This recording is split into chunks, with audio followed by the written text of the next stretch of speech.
어떤 교회가 크게 부흥을 했습니다. 그래서 하루에 예배를 7번씩 드리는 그런 놀라운 일이 생겼습니다.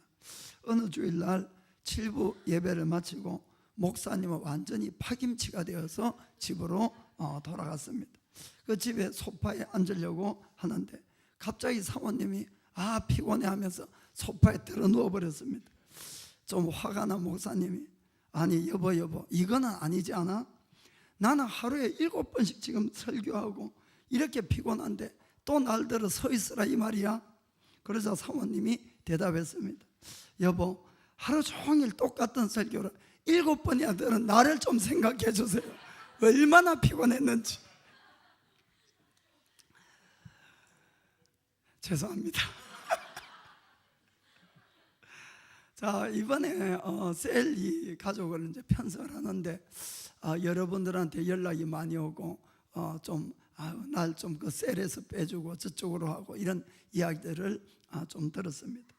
그러면서 제가 생각이라 역시 셀 그룹을 꼭 해야 되겠구나 그런 생각이 들었던 겁니다. 우리가 신앙생활할 때 혼자 신앙생활하면 제일 편안합니다. 그렇지요? 아무 사람에게 간섭도 받지 아니하고 부딪히는 것도 없고 너무 편안합니다.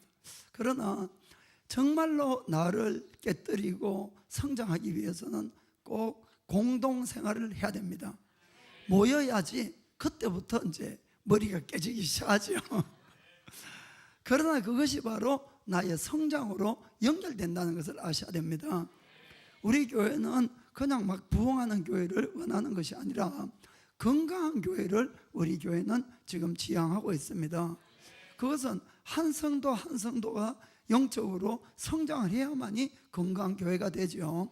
그래서 영적 성장이 된다는 것은 내가 영적으로 자라야 되는데 나의 잘못된 것을 알고 고쳐야만이 자랄 수가 있는 것입니다. 그런데 이것이 혼자 신앙생활에서는 전혀 발견이 안 되는 것이, 그래서 모이면은 그때부터 서로 트러블이 생기는 것은 당연한 줄 여러분들이 믿으시기 바랍니다. 그래서 나는 이 셀이 너무 싫어, 왜 자꾸 힘든데 이걸 하라 그러지, 그러니까 해야 된다 이런 이야기입니다. 그것도 이런 분들 보면은 다 남이 잘못돼서 나는 잘하고 있는데 그래서 그분이 가는 데마다 다 힘들어하는 거야. 그러면은 나를 돌아봐야 됩니다, 여러분. 그것은 남이 잘못된 것이 아니에요. 이미 나한테 혹시 뭔가 문제가 있는 거 아닌가, 그렇게 해야만이 우리가 성장을 할 수가 있는 겁니다. 그래서 내가 힘들지만은 말씀과 기도로 내가 이것을 이겨나갈 때 진정한 우리의 성장이 있을 줄 믿습니다. 오늘은 우리가 이제 셀 가족을 하다 보니까 여러 가지 힘든 일도 있고 또 근데 그런 모든 것들을 다 재해내고 참된 용서, 참된 사랑, 또 참된 사명에 대해서 함께 생각을 해보겠습니다. 자, 오늘은 요한복음 21장을 보겠습니다. 1절부터 3절까지 같이 읽어보겠습니다. 그 후에 예수께서 디베랴 바다에서 또 제자들에게 자기를 나타내셨으니 나타내신 일이 이러하니라. 시몬 베드로와 디도모라 하는 도마와 갈릴리 가나 사람 나다나엘과 세베대의 아들들과 또 다른 제자들이 함께 있더니 시몬 베드로가 나는 물고기 잡으러 가노라 하며 저희가 우리도 함께 가겠다 하고 나가서 배에 올랐으나 이 밤에 아무것도 잡지 못하였더니. 아멘. 이 배경은 성경을 좀 읽어본 분들은 다 아시겠습니다만은 또 설명을 드리겠습니다. 예수님의 제자들은 예수님을 3년 이상 함께 침식을 같이 하고 따라갔습니다. 그들은 예수님이 내가 너희를 사람 낚는 업으로 만들어주리라 그 말씀을 듣고 따라갔지요. 너무나 감격하고 기뻐서 그들은 자기에 있는 모든 것을 다 버리고 정말 따라갔어요. 집도 버리고 배도 버리고 가족도 버리고. 그리고는 그들은 그 3년 동안에 주님에게 하나님 나라에 대해서 많은 걸 배웠고 그들은 스스로 기적도 많이 행했습니다. 주님께 능력을 받아서 병자도 많이 고쳐보고 귀신도 쫓아내고 심지어는 죽은 사람을 그들도 살리기까지 했다고 성경에 기록되어 있습니다. 예수님이야말로 참 하나님의 아들이고 정말 자기들을 구원해 오신 구세주라는 것을 그들도 굳게 믿었습니다. 그래서 그들은 죽는 자리까지 주님을 따라가겠다고 이렇게 다짐을 했지만 결국 마지막 위험 앞에서 그들은 다 두려워하고 예수님만 남겨두고 도망가고 마는 것입니다. 그러고 나니까 그 죄책감이나 그 실패감, 그 좌절감이 얼마나 컸던지 사람 낚는 어부들이 다시 물고기 잡는 어부로 다시 다 돌아가게 된 것입니다. 인생의 목적을 다 잃어버리죠. 그렇게 그들은 물고기를 잡으러 갔습니다. 그러나 우리가 여기서 하나 꼭 생각해 보아야 될 것은 뭔가 하면은 내가 주님의 사명을 버리고 또 주님을 떠나서 우리가 갔을 때 우리의 삶이 어떠하냐 하는 걸 보겠습니다. 3절 마지막을 보겠습니다. 3절 마지막. 이 밤에 아무것도 잡지 못하였더니 아멘. 아무것도 잡히지 않는 그런 인생이 된다는 것을 꼭 우리는 깨닫고 알아야만 되는 것입니다. 우리가 주님의 일을 하다 보면 때로는 힘들 때가 있습니다. 그래서 그냥 이걸 그만두고 그냥 세상 나가고 내 방법대로 내 마음대로 살면은 더 자유를 갖고 더 편할 것 같고 더 좋을 것 같은 그런 마음이 들지만은 여러분들이 꼭 명심해야 되는 것은 아무것도 잡히는 것이 없다 이런 이야기입니다. 아멘. 그래서 아예 나갈 생각을 하지 마셔야 되는 것이, 아예 막 성부를 보더라도 주님 안에서 봐야 되지 떠나서는 아무것도 안 되는 겁니다. 그런데 그럴 때도 주님이 그들을 먼저 찾아오는 것을 우리가 볼 수가 있습니다. 우리가 성경에 하나님과 우리 인간 사이의 모든 관계를 항상 살펴보면은 그 관계를 꼭 깨뜨리는 건 누가 먼저 합니까? 우리가 먼저 깨뜨리고 우리가 스스로 숨어버리는 거예요. 민망해서 그런지 어쩐지 자고한. 그리고는 주님으로부터 멀리 도망가려고 이렇게 합니다. 그런데도 주님은 그때마다 우리를 버리지 아니하시고 꼭 찾아오셔서 다시 관계를 회복하려고 하시는 분은 하나님이시라는 것을 꼭 깨닫기 원합니다. 제일 처음 아담과 하와가 범죄를 하고 나서 그들은 숲으로 숨었다고 이렇게 되어 있습니다. 그렇지요. 스스로 숨어버린 거예요. 하나님을 떠나서.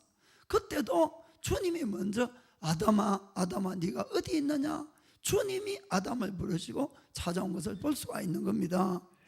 그래서 혹시 여러분 중에 숨고 계시는 분 지금 주님이 부르고 계십니다. 여러분, 그 예수님의 제자들도 마찬가지였어요. 실패하고 도망간 그들을 찾아온 것은 주님이었지 그들은 아니었습니다. 그래서 주님이 찾아왔습니다. 4절에 보겠습니다. 날이 새어갈 때에 예수께서 바닷가에 서셨으나 제자들이 예수신 줄 알지 못하는지라. 아멘. 주님을 떠나버린 마음은 주님이 옆에 있어도 주님인 줄 모르는 거예요. 참 이게 문제지요. 주님은 옆에서 우리를 끊임없이 끌어당기는데 내일에 바쁘니까 이미 하나님을 향한 그런 열정과 이런 것들이 식어버려서 그렇게 되어 있습니다. 그러자 주님은 다시 그들에게 말을 걸면서 이야기를 합니다. 5절 6절. 예수께서 이르시되 얘들아 너에게 고기가 있느냐 대답하되 없나이다. 아멘. 일본어 성경에 이렇게 되어 있습니다. 너희들에게 고기가 없지 이렇게 묻습니다. 고기 없지. 다 알고 묻는 거예요. 그러니까 예 없습니다 이렇게 대답하거든요. 그러니까 고기가 있느냐가 아니고 고기가 없지, 그러니까 없다고 이렇게 대답했습니다.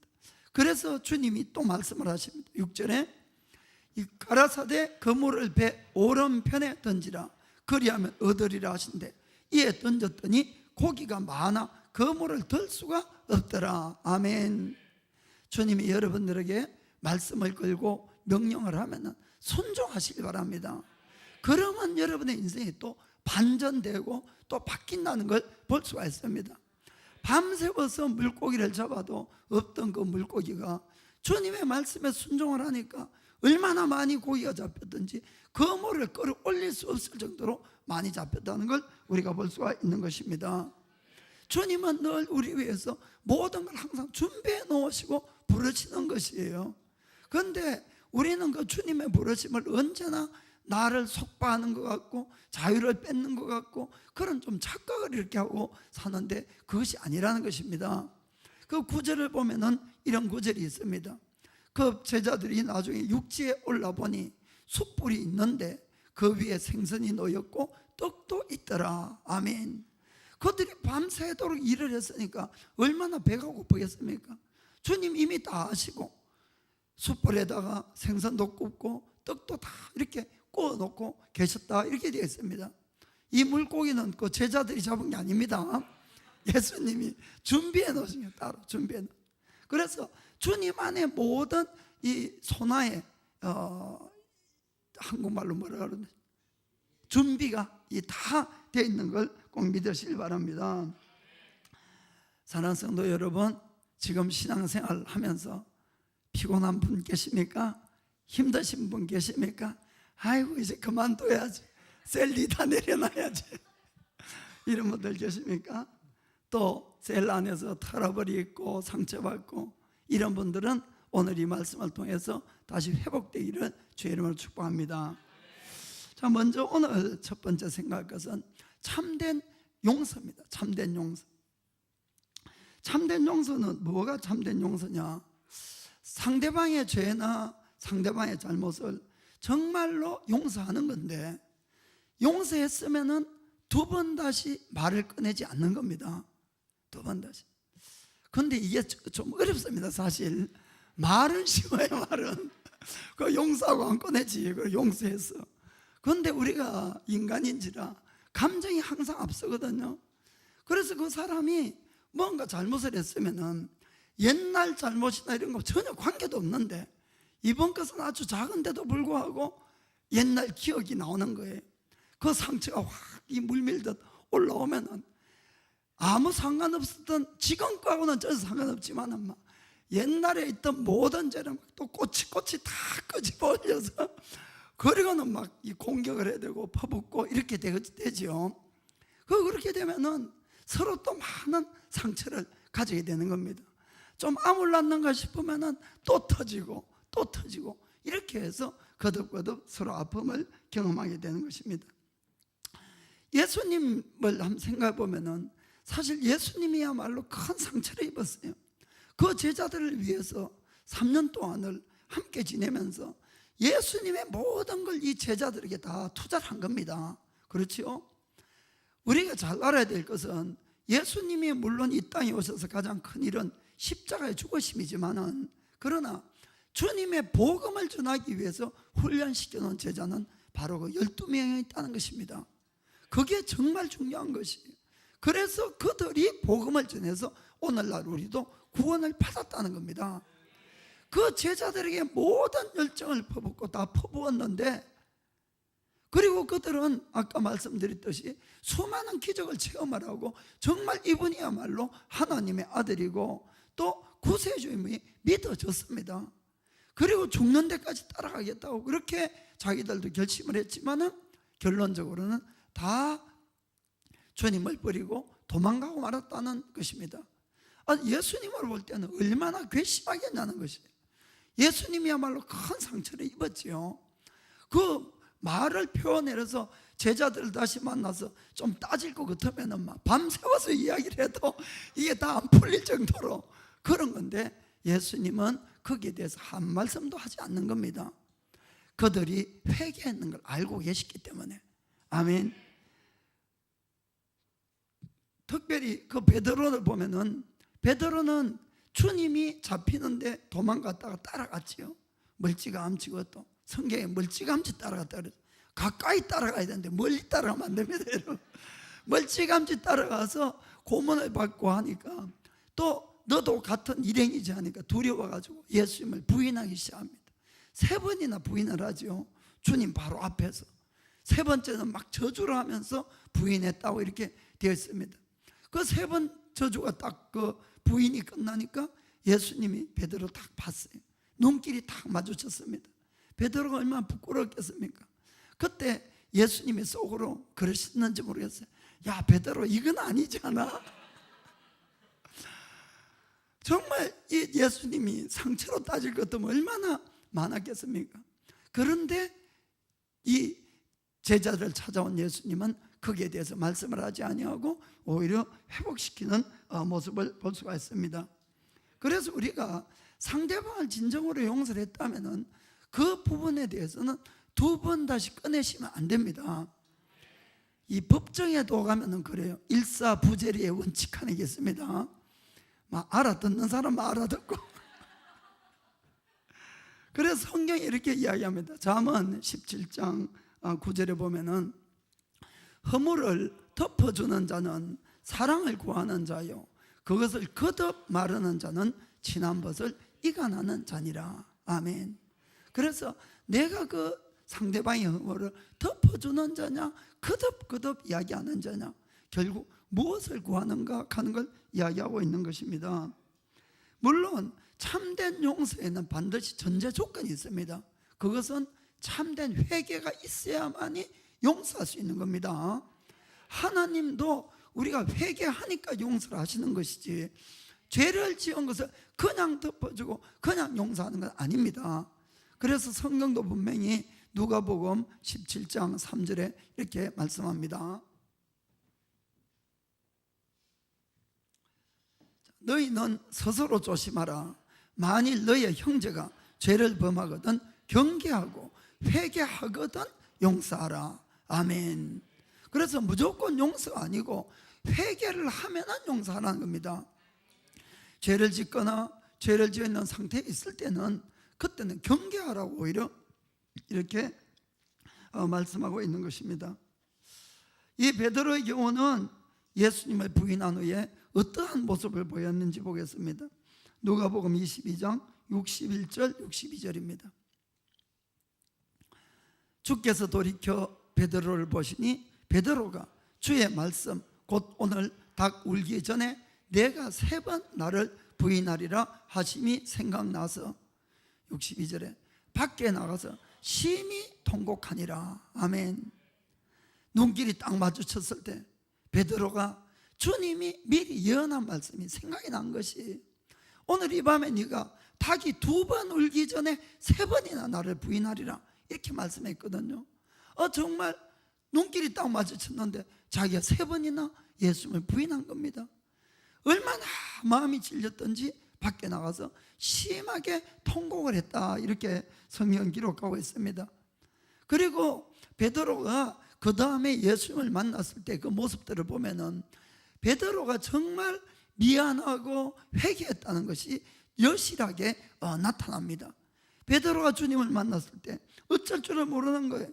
아까 이 예수님이 배 오른편에 그물을 던지라 그러면 고기가 잡히라 해서 정말 물고기가 너무너무 많이 잡혔습니다.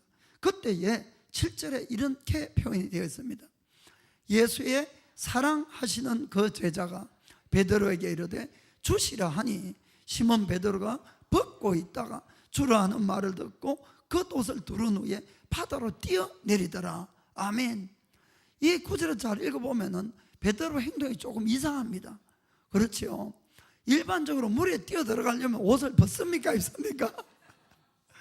벗어야 되는데 베드로는 벗고 있다가 주라 하니까 부끄러웠던 거예요 자기가. 그래서 벗고 있던 옷을 얼른 입고는 딴 제자들은 그래도 좀 냉정하게 야 이거 헤엄쳐서 가려면 큰일인데 베드로는 생각이 없는 것이에요. 그냥 주님 가니까 만나고는 싶고 부끄럽고 이 표현이 너무나 잘 되는 것 같아요.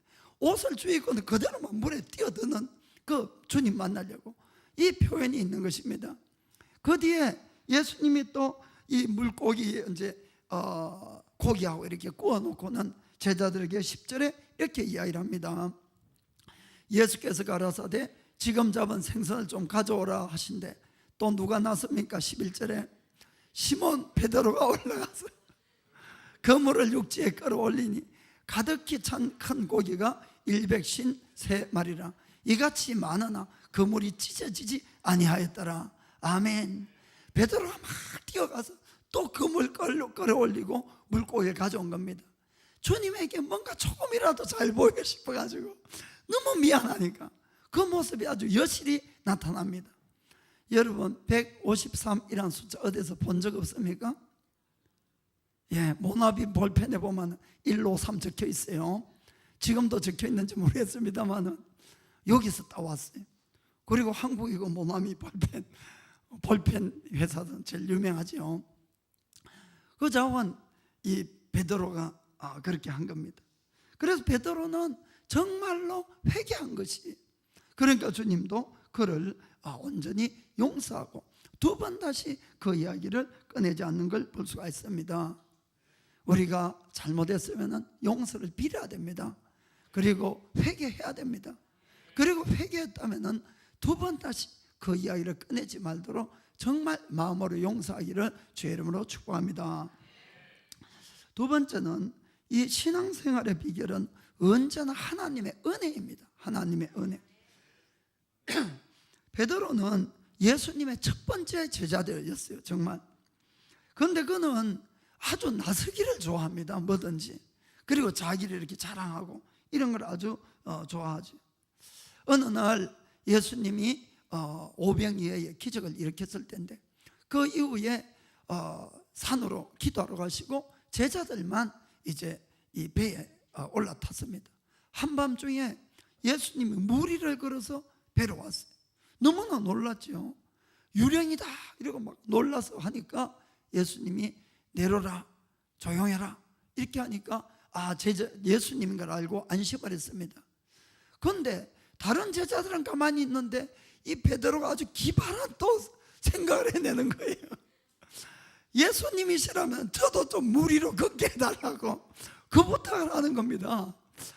그러자 이제 예수님이 알았어, 일로 와봐. 그러니까 그는 막 두 말 없이 무리를 풍덩하고 이렇게 뛰어 들어가는 겁니다. 또 보통 사람 같으면 오라 그래도 혹시 물에 빠져서 빠지면 어떡할까 또 생각이 복잡할 건데 아주 어떤 면에 단순한 거예요. 그런데 여러분, 그것도 믿음이 없으면 못하는 겁니다. 그러니까 베드로는 주님에 대한 믿음이 좀 특별한 것도 있었다는 것을 우리가 볼 수가 있는 겁니다. 그것뿐만 아니라 성경을 읽어보면 예수님이 어떠신 분인가 하는 것을 베드로가 첫 번째 온전하게 깨달은 제자입니다. 예수님이 많은 기적을 일으키고 이렇게 하시면서 어느 날 물어봤어요. 사람들이 나를 누구라고 생각하느냐 하니까 사람들이 예수님을 엘리야, 엘레미야 또는 구약의 어떤 선지자 이렇게 말씀하더라 했어요. 그때에 베드로가 뭐라고 고백을 합니까? 마태복음 16장 16절 보면은 시몬 베드로가 대답하여 가로되 주는 그리스도시요 살아계신 하나님의 아들이시니이다. 아멘. 예수님, 당신은 사람이 아니라는 거예요. 예수님, 당신은 예언자고 이런 게 아니고 하나님의 아들이라는 거예요. 하나님, 당신은 약속된 바로 그 구세주라고 이렇게 고백을 한 겁니다. 그래서 예수님이 너무나 기뻐하면서 베드로를 축복하는 것입니다. 17절에 예수께서 대답하여 가라사대 바요나 시몬아 내가 복이 있도다. 이를 너에게 알게 한 이는 혈육이 아니요 하늘에 계신 내 아버지시니라. 아멘. 하나님이 베드로에게 계시를 줬기 때문에 예수님이 하나님의 아들로 믿어지고 깨달아졌다는 겁니다. 아멘. 그러니까 베드로는 정말 예수님에 대해서 또 믿음에 대해서 누구보다도 이 강한 믿음이 있는 축복받은 그런 사람이면 틀림이 없는 겁니다. 여기 있는 모든 분들도 내가 진정으로 예수님께서 하나님의 아들로 믿어진다면 여러분도 똑같이 베드로처럼 복을 받은 사람들이에요. 예수님이 하나님으로 믿어지는 것은 하나님의 계시가 없으면 절대로 믿을 수가 없습니다. 아멘. 그래서 복이 있다고 이렇게 이야기를 한 겁니다. 베드로는 그래서 자신이 있었어요. 믿음에 대해서, 주님을 따라가는 것에 대해서. 그래서 그가 최후의 만찬석상에서 예수님이 너희가 나를 다 버리고 도망가리라 했을 때 아주 강하게 부인하고 아주 호언장담을 하는 겁니다. 마가복음 14장 29절에서 보겠습니다. 베드로가 여짜오되 다 버릴지라도 나는 그렇지 않겠나이다. 막 다른 제자는 막 무시하는, 다 버려도 나는 안 그러겠다. 그러자 예수님이 30절에 예수께서 가라사대 내가 진실로 너에게 이르노니 오늘 이 밤 닭이 2번 울기 전에 내가 3번 나를 부인하리라. 예수님의 말, 예수님이. 그러자 31절에 베드로가 힘있게 말하되 내가 주와 함께 죽을지언정 주를 부인하지 않겠나이다 하고 모든 제자도 이와 같이 말하니라. 예수님이 말씀해도 안 듣는 거예요. 나는 할 수 있다는 거예요. 예수님이 너 나 배반할 거라 그래도 그런 일 절대 없다고 힘있게 아주 막 이렇게 부인하고 이렇게 자신이 있다, 이런 이야기입니다. 그런데 우리가 알다시피 베드로는 완전히 실패하고 말한 겁니다. 그런데 이 실패가 결국 베드로의 믿음을 세워주는 결과가 된다는 걸 우리는 잘 깨닫고 아셔야 됩니다. 우리가 신앙생활 하다 보면은 이것도 잘 되고 저것도 잘 되고 기도가 잘 이루어지고 막 믿음이 이렇게 올라가기 시작합니다. 그럼 무엇이라도 할 수 있겠다는 그런 마음이 드는데 그것은 다 주님이 하셔서 내가 그 일을 한 거지 내가 아니라는 겁니다. 그런데 내가 할 수 있는 것처럼 이렇게 착각을 할 때가 있는 것이에요. 사실은 베드로가 좀 그랬다, 이런 이야기입니다. 문제는 그래서 자기는 주님이 안 도와줘도 뭐라도 다 할 수 있을 것처럼 이렇게 해서 완전히 깨져버렸다, 이런 이야기죠. 그래서 베드로가 시리에 차고 그리고 사명도 다 버리고 물고기 잡으러 갔을 때에 그때 주님이 그래도 찾아오셨어요. 사실 우리가 잘 읽어보면은 베드로가 주님이란 이름조차 부르지 못합니다. 한마디도 못하고 행동으로만 그냥 왔다 갔다 하고 이렇게 하는 것이, 그때에 예수님이 먼저 베드로를 부르시는 것이에요. 자, 21장 15절입니다. 요한복음 21장 15절. 저희가 조반 먹은 후에 예수께서 시몬 베드로에게 이르시되 요한의 아들 시몬아 내가 이 사람들보다 나를 더 사랑하시느냐. 아멘. 먼저 부르는 걸 잘 보시면은 베드로라고 누가 이름을 지어줬습니까? 예수님이 베드로에게 붙여준 겁니다. 원래 그의 이름은 뭡니까? 시몬이죠. 시몬. 아버지가 요한이고 그러니까 요한의 아들 시몬아 이렇게 불렀습니다. 그래서 예수님이 왜 베드로라 붙여줬는데 다시 한번 그를 왜 시몬아 이렇게 부를까? 여기에 큰 뜻이 있다는 걸 아셔야 됩니다. 그래서 뭔가 하면은 시몬은 원래 이 식물의 갈대를 이야기하죠. 늘 왔다 갔다 변덕스럽고 베드로 성품을 그대로 이야기합니다. 그런데 예수님은 그에게 반석이라는 베드로라는 이름을 붙여주신 것이에요. 예수님이 시몬아 이렇게 불렀을 때는 주님의 뜻이 있었습니다. 이건 뭐냐 하면은 베드로야 너는 원래부터 베드로가 아니고 원래는 시몬이었단다, 이걸 좀 생각하라는 겁니다. 이해가 되십니까?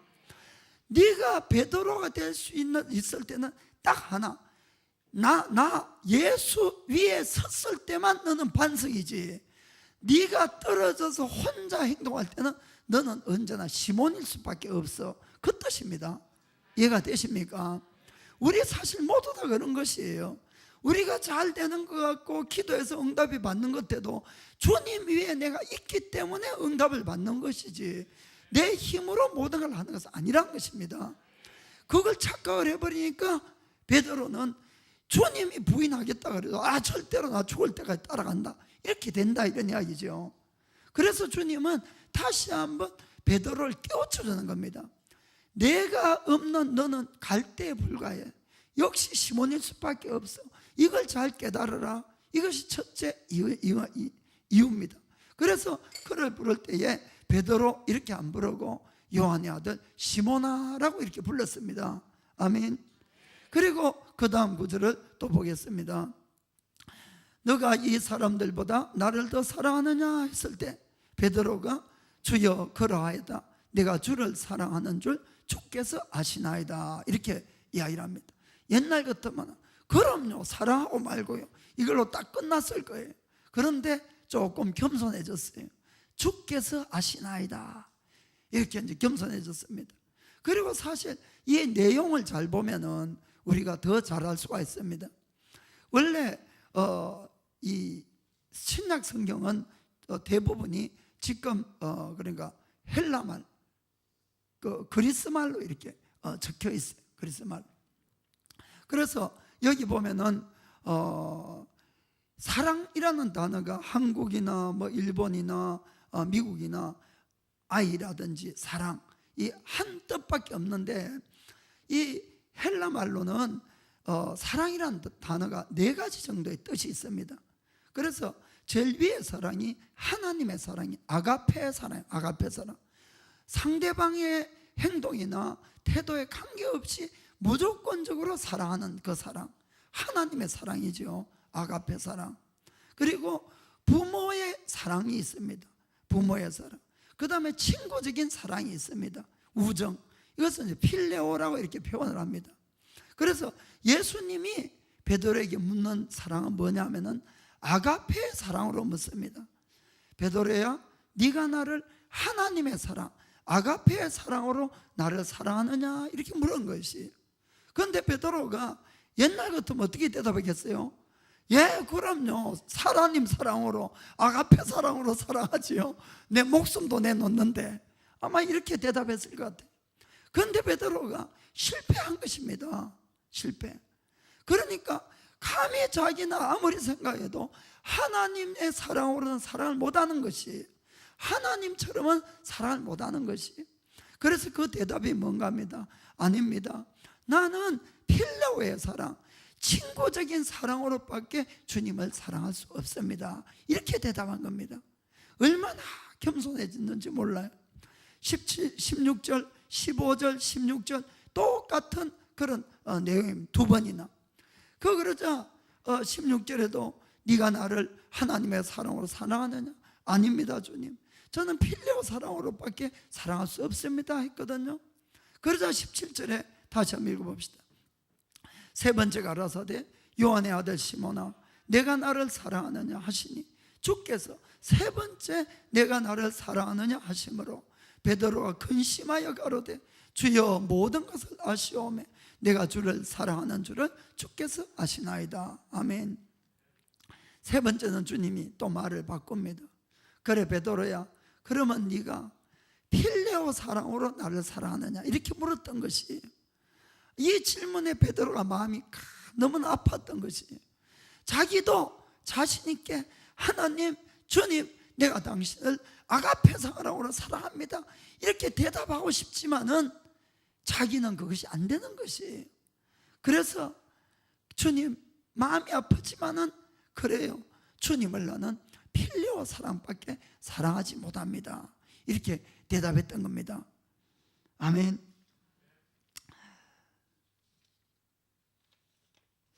베드로는 자기의 이 실패를 통해서 뭘 깨달았습니까? 자기의 한계를 명백하게 깨달은 것이에요. 자기 힘으로 할 수 없다는 것입니다. 신앙생활이 오직 자기가 주님을 의지할 때만이 정말 자기가 베드로가 될 수가 있고 신앙생활을 바로 할 수 있다, 이것을 깨달은 겁니다. 베드로는 자기의 그 아픈 상처지요, 주님을 부인했다는 그 상처, 그것이 얼마나 힘들었겠습니까? 2번 다시 생각도 하기 싫을 것 같고 생각할 때마다 죽고 싶은 그런 마음이 들 정도로 아주 깊은 상처였을 겁니다. 그러나 우리가 이 마음의 상처라는 것을 한번 생각해 볼 때에 마음도 육체하고 똑같이 상처를 받지요. 육체의 상처는 대부분이 시간과 더불어서 낫게 됩니다. 그런데 마음의 상처도 낫는 것 같아요, 시간이 지나면서. 그러나 마음의 상처는 여러분 낫는 것이 아니고 다만 잊혀질 뿐입니다. 잠시 잠깐 비슷한 상황이 되면은 다시 확 올라오는 것이 이 마음의 상처라는 것이에요. 그래서 이 마음의 상처를 치료하기 위해서는 그냥 덮어둔다고 치료가 되고 없어지는 것이 절대로 아닙니다. 내가 왜 이 상처를 받았는지를 원인을 알고 그것을 예수님께 가져가야만이 치료가 되는 겁니다. 그래서 예수님은 3번 부인한 이 베드로를 3번 사랑의 관계를 확인시켜가면서 이 상처를 만져주시고 고쳐주시는 작업을 했다는 걸 믿으시길 바랍니다. 베드로의 모든 문제는 어디 있었습니까? 자기에 대한 과신, 자신감이었죠. 자기가 무엇이라도 주님 없어도 할 것 같던, 그것은 아주 큰 교만이었어요, 사실. 그런데 베드로는 그것을 잘 몰랐습니다.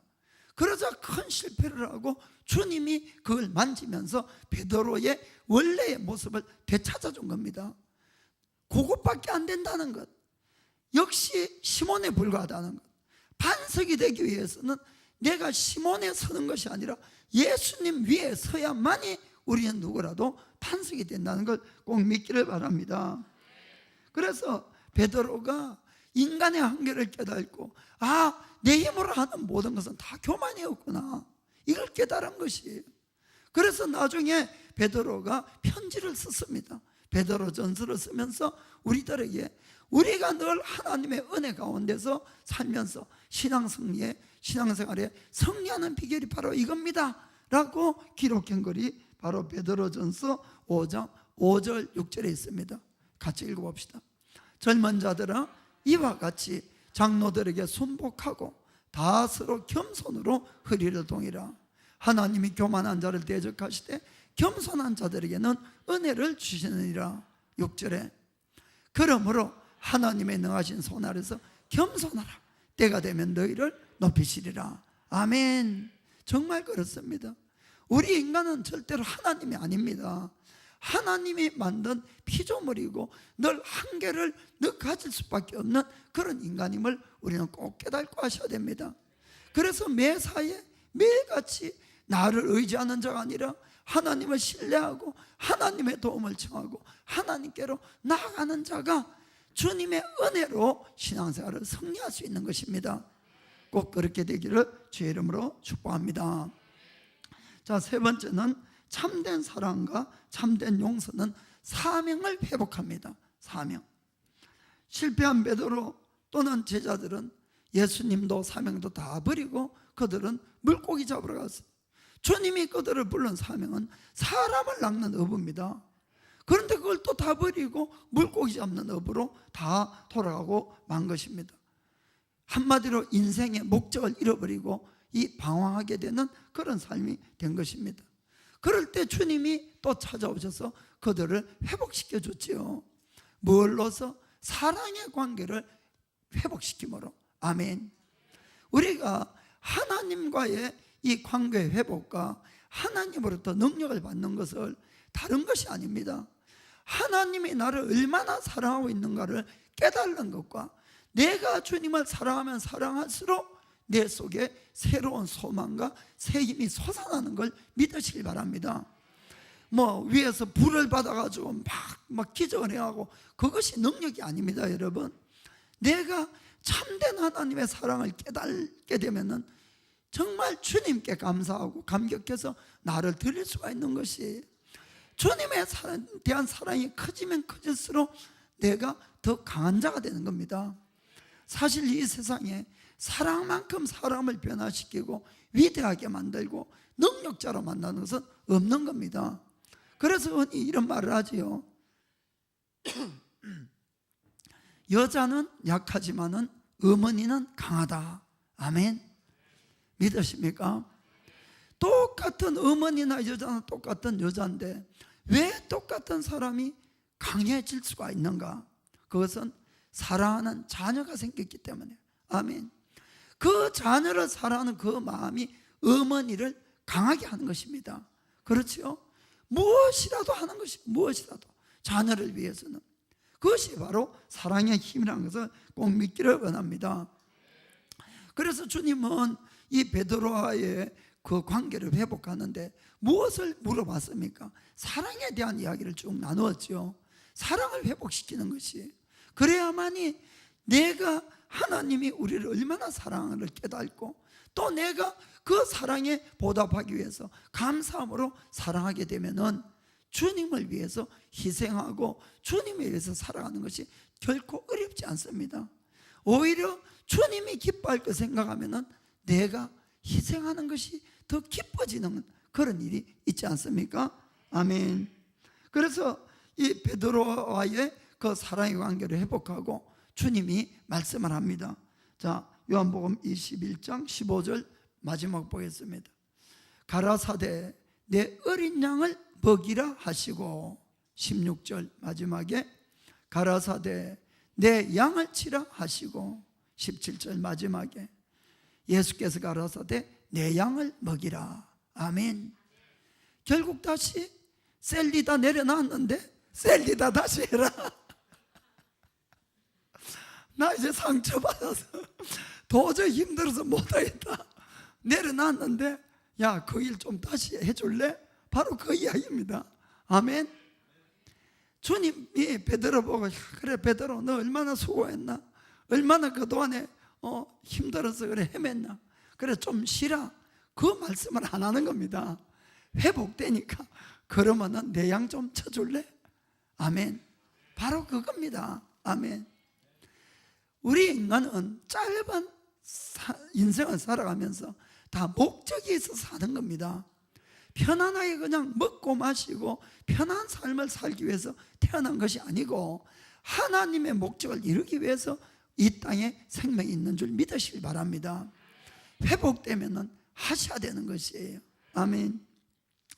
그래서 이 셀리다라 하거나 이 목회라 하거나 가장 중요한 조건은 뭐냐 하면은 주님을 사랑하는 그 사랑하는 마음입니다. 사실은 그 마음이 크면 클수록 목회나 셀리다를 감당할 수 있어요.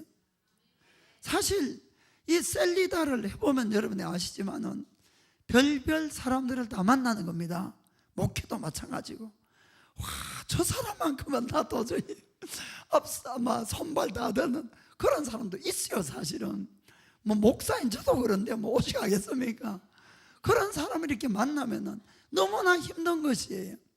그런데 주님은 주님을 사랑하는 마음이 있으면은 그 일을 감당할 수 있다는 겁니다.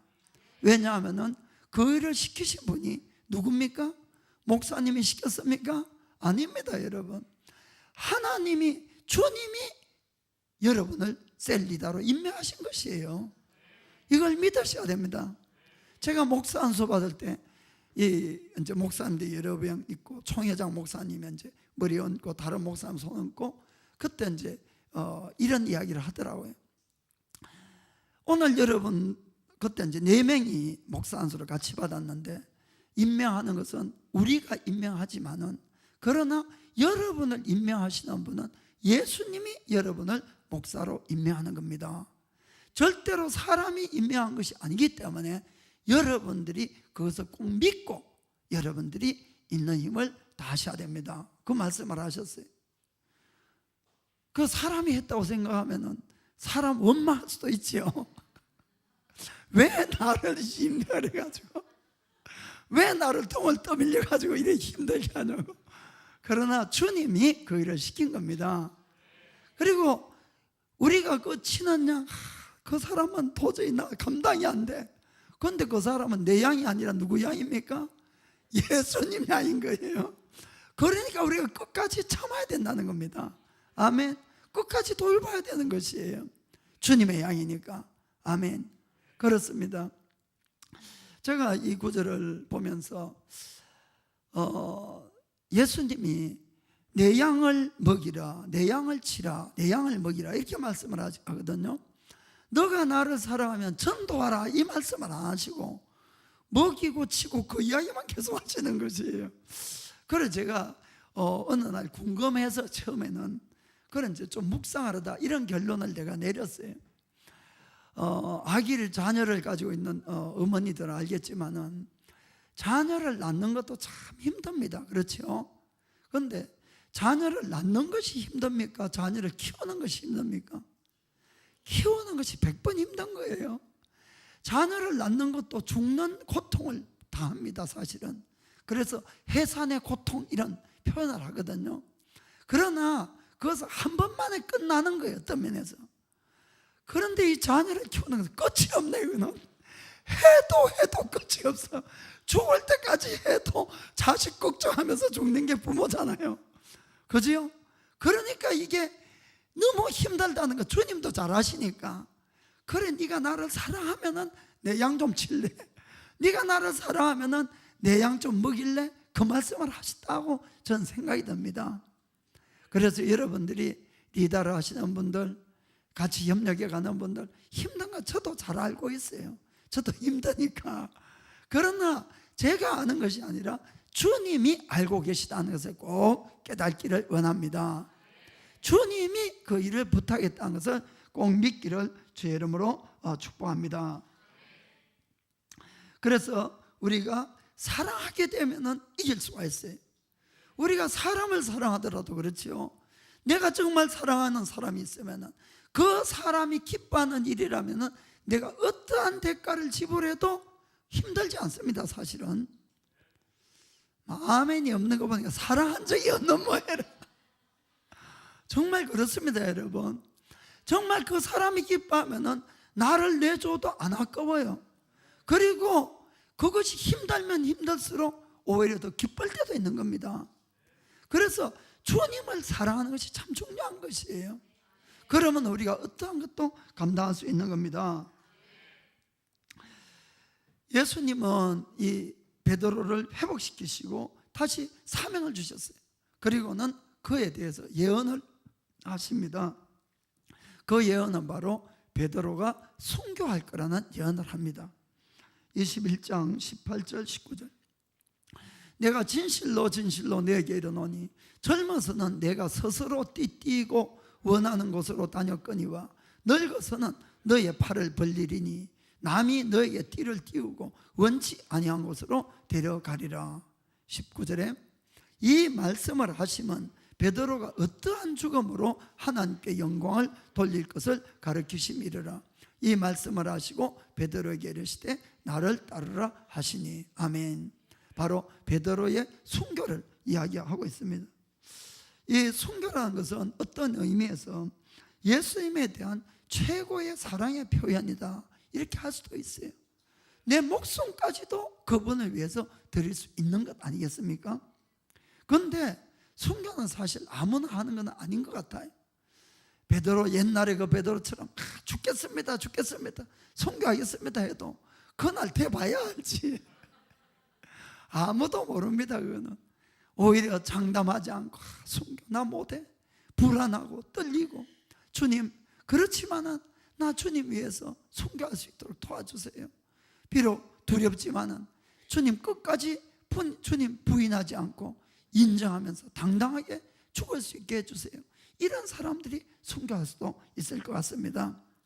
그러나 참 다행한 것은 한국이나 일본에서는 순교할 일이 절대로 없을 거니까 안심하시고 한 영혼이라도 구원하고 양육하는 데 힘쓰시기를 축복합니다. 18절 거기 한번 다시 봅시다. 18절에 내가 진실로 진실로 내게 이르노니 젊어서는 내가 스스로 띠를 띠고 너가 원하는 곳으로 다녔거니와 늙어서는 너의 팔을 벌리리니 남이 너의 띠를 띄우고 원치 아니하는 곳으로 데려가리라. 아멘. 우리 인생이 사실 다 이렇습니다. 예수님을 믿으나 안 믿으나 젊을 때는 힘도 있고 용기도 있고 자기 마음대로 원하는 것도 있으면 해보고 도전도 하고 이렇게 합니다. 나이가 들게 되면은 내 몸도 내 말을 안 듣는 거예요. 아멘. 내 인생을 내가 사는 걸 아닌 걸 잘 압니다. 남이 띠띠고 끌려가는 인생이 되는 것이에요. 이왕 내가 묶임을 받아서 끌려가는 인생이면은 예수님께 묶임받고 끌려가기를 주의 이름으로 축복합니다. 그것이 가장 가치 있는 삶을 살 수 있기 때문에 그런 것입니다. 그래서 베드로가 언제 주님을 따라갑니다. 자, 그러자 20절에 보겠습니다. 따라가다 보니까 뒤에 누구 따라오는 것이에요. 베드로가 돌이켜 예수의 사랑하시는 그 제자가 따르는 것을 보니 그는 만찬석에서 예수의 품에 의지하여 주여 주를 파는 자가 누구오니까 묻던 자로라. 베드로가 보니까 예수의 사랑하는 제자 이렇게 되어 있어요. 아까도 예수의 사랑하는 제자가 베드로 보고 주시라 이렇게 이야기를 했죠. 그래 이제 적혀 있어요. 이 누굽니까? 요한이지요. 이 요한복음 누가 적었어요? 요한이요. 저는 요한도 참 대단한 사람 같아요. 이 요한복음을 적으면서 처음부터 끝까지 자기 이름은 안 대놓고 항상 예수의 사랑하는 그 제자. 저는 이 요한이 부럽습니다. 솔직히. 얼마나 자신이 있으면은 항상 적을 때마다 예수에 살아가는 것이죠. 예수.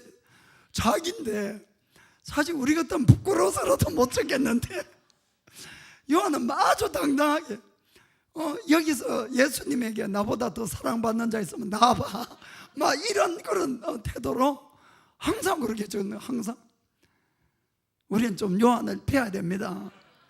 그래서 우리가 예수님이 요한처럼 다 그렇게 사랑한다는 것을 꼭 믿으시길 바랍니다.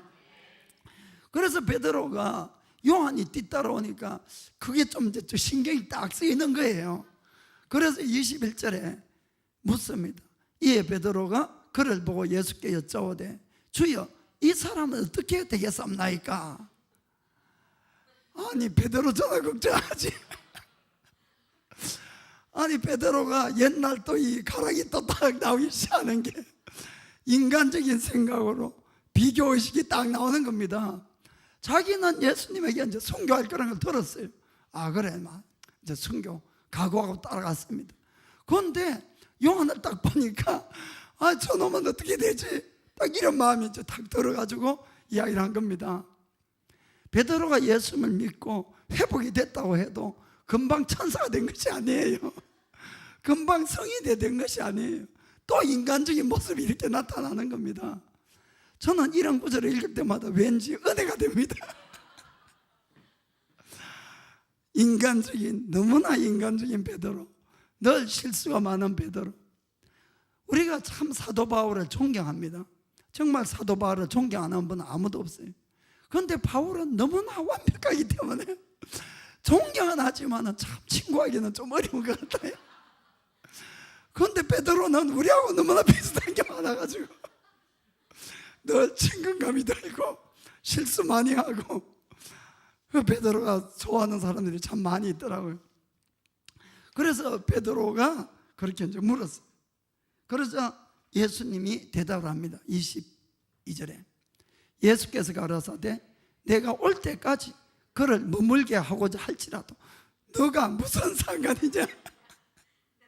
너는 나를 따르라 하시더라. 아멘. 야 베드로야, 그 사람을 내가 올 때까지 살려둘진정 너하고 그게 무슨 상관이냐? 야 베드로, 너는 네가 할 일이나 해라. 바로 주님이 그렇게 대답을 한 것입니다. 아멘. 그렇습니다. 우리는 신앙생활뿐만 아니라 각 이 사회에서나 학교에서나 어디서라도 자꾸 남하고 자기를 비교하려는 그런 습성들이 있지요. 그것은 아무 도움이 안 된다는 걸 여러분들이 아시길 바랍니다. 하나님은 여러분하고 똑같은 사람을 한 사람도 만들지 않았어요. 여러분은 독창적인 분이에요. 다 하나님의 걸작품임을 믿어야 되는 겁니다. 그 비교 인생은 우리를 아주 열등감을 주고 경쟁심을 가져오고 불행하게 만드는 것이에요. 하나님은 나를 독특하게 만들었듯이 내 인생도 나만의 인생이지 다른 사람하고 비교할 것이 전혀 없다는 걸 꼭 깨닫기를 부탁합니다. 우리가 주님 앞에 언젠가는 서는데 예수님 앞에 딱 갔을 때에 예수님은 절대로 여러분에게 남을 묻지 않습니다. 여러분한테 그래 그 김 집사는 신앙생활 잘했나? 그 이 집사는 어떻던데? 이런 소리 절대로 안 한다, 이런 이야기입니다. 여러분의 것만 묻는 것이에요, 주님이. 그래서 절대로 다른 사람 비교하고 판단하고 그럴 필요가 없다는 걸 믿기를 축복합니다. 베드로는 정말 주님을 사랑했습니다.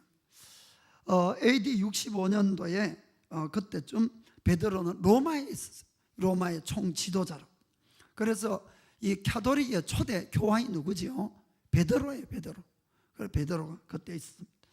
그 당시에 로마 황제가 네로입니다, 네로.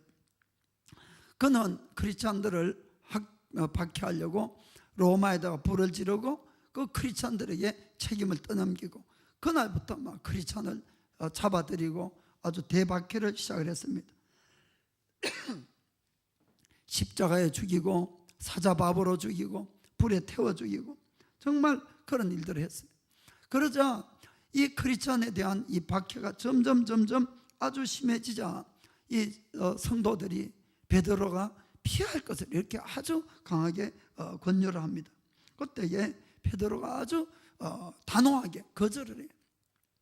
내가 그 옛날에 예수님이 고난받을 때에 그때 내가 함께 선교하지 못해서 도망간 것 때문에 그것이 내 일생의 이 부끄러움이고 일생의 마음의 아픔인데 내가 이 늙은 나이가 되어서 무슨 영광을 보겠다고 내가 도망을 가겠냐고.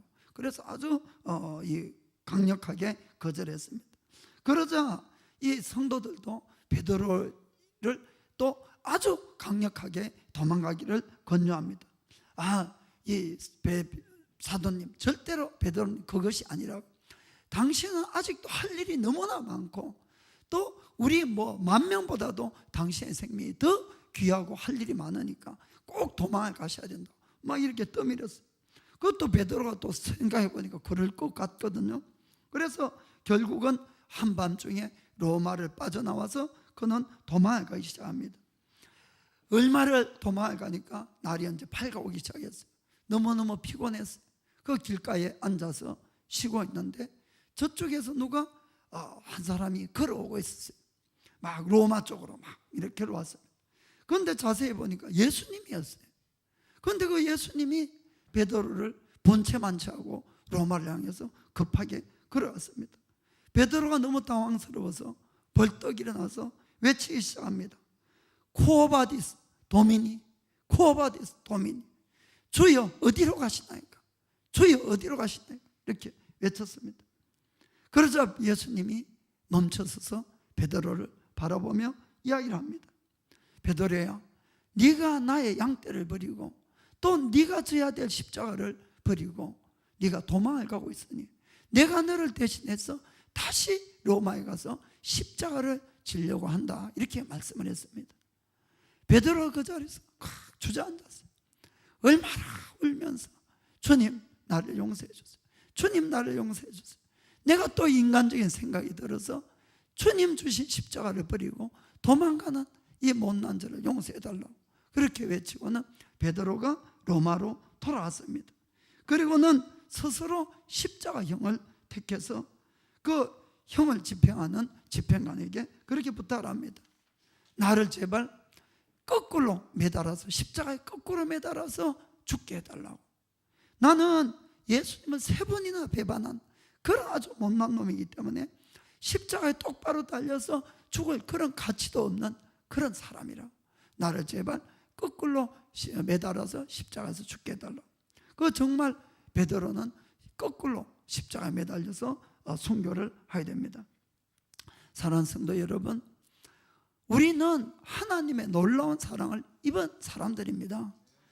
주님이 예수님의 목숨을 대신해서 우리에게 영원한 생명을 주셨다는 것을 꼭 깨닫기를 원합니다. 그것이 우리에 대한 하나님의 사랑의 확정인 겁니다. 그 사랑을 입은 자라면 우리도 주님을 사랑하는 것이 마땅한 겁니다. 주님의 일, 주님이 주신 이 양떼들, 또 그분들을 먹이고 또 목회하는 그런 수고를 우리는 기쁨으로 함께 감당해 가야 될 줄 믿습니다. 그리고 셀 가족분들도 함께 리더를 도와서 좋은 건강한 교회를 함께 만들어 가기를 원합니다. 그럴 때 주님이 나타나시면 우리 모두에게 큰 칭찬이 있을 줄 믿습니다. 베드로전서 5장 2절에서 4절로 마치겠습니다. 너희 중에 있는 하나님의 양무리를 치되 부득이함으로 하지 말고 오직 하나님의 뜻을 쫓아 자원함으로 하며 더러운 일을 위하여 하지 말고 오직 즐거운 뜻으로 하며 맡기운 자들에게 주장하는 자세를 하지 말고 오직 양무리의 본이 되라. 4절에 그리하면 목자장이 나타나실 때에 시들지 아니하는 영광의 면류관을 얻으리라. 아멘. 기도하겠습니다.